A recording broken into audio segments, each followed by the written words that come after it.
Going off from last week's video detailing the origin of the Primarchs, we know the Emperor of Mankind had inscribed ancient arcane symbols around each of their gestation capsules and the vault they were stored in. This was in an effort to protect them from the chaos of the warp and the gods that reside within it. Unfortunately, in an effort to destroy the Emperor's plans, the Primarchs were seized from the vault by chaos itself.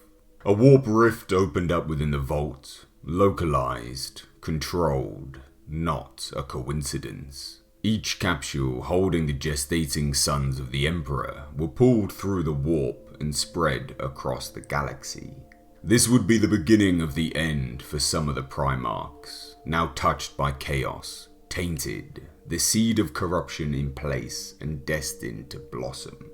This seed would cause some of the Primarchs to become traitors, eventually turning on their father and the Imperium of Man.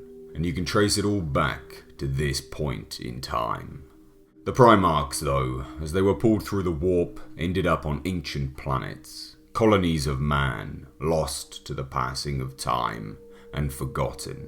This nearly crippled the Emperor. He had planned for his sons to fight alongside him, leading his armies into battle and at the forefront of the crusade. Now all was almost lost. His plans that had taken a millennia to come to fruition, at breaking point. This would, however, lead to ingenuity. The Emperor took the genetic material he had used to create his Primarchs and formed the Astartes gene seeds, which, when implanted into a human host, caused rapid change.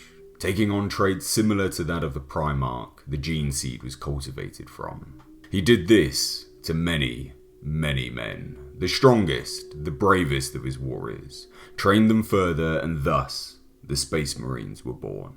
Though not as Primarchs, they would serve their purpose and fight in the crusade for the Emperor, for the Imperium.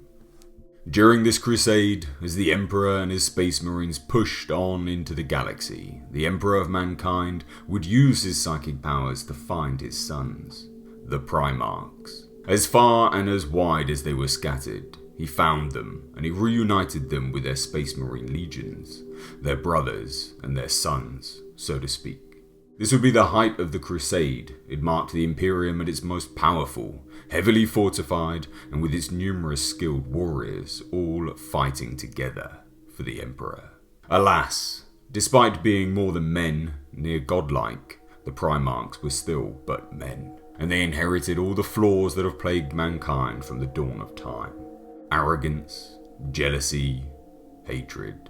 It's thought that this was as a result of the exposure to the warp while they were gestating. The powers of chaos touching them, corrupting them, implanting the seeds and waiting for them to blossom, leading ultimately to the Horus heresy and the Imperium grinding to a halt in its great expansion.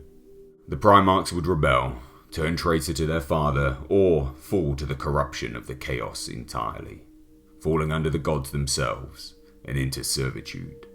As you can probably tell, the next video will be outlining the Horus heresy and then the fate of the Primarchs thereafter. I hope you guys have been enjoying these small bite-sized videos into the universe, and personally, it's been extremely enjoyable from my side of things, learning and finding out all of this lore. It was a long requested video series, and it's been great to not only provide you guys with the content you want, but also learn some more myself. A lot of 40k purists have been commenting recently saying you cannot possibly do videos in the 40k universe so short. To them, I simply say these videos are absolutely not for you. These are bite-sized introductions for those fresh-faced in the lore. Allow others the opportunity to become invested in a great universe. Either way though, please do let me know all your thoughts down below in the comment section, and moving forwards for all your Warhammer 40k content, stick with me, Mr. H. And don't forget to hit that subscribe button to stay notified of all my future videos. If you did enjoy this video, then please consider leaving it a like and sharing it, as that really helps me and the channel out. I've been Mr. H, and until next time, I'll catch you in the comment section.